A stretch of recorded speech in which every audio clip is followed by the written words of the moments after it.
Bristol Community College, Mathematics with Dan Avedikian, Math 060, Topics in Developmental Mathematics, Section 3.1, Problem 6. This is Section 3.1, Problem 6. It says write the fraction as a decimal, and the fraction we have is 51 and 33 1/1000ths. So, to write this value as a decimal, it will start with a 51 before the decimal. There'll be a decimal point. Now, there will be a 33 after the decimal point, but it'll have to be positioned so that you have the same number of places after the decimal point as you have zeros in the denominator of your fraction.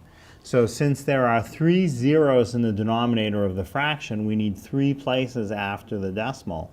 So with the 33, to have 3 places after the decimal, you'll have to start with a 0. And that way I'll have 51.033. That gives me 3 places after the decimal that matches up with my 3 zeros in the denominator. 51.033.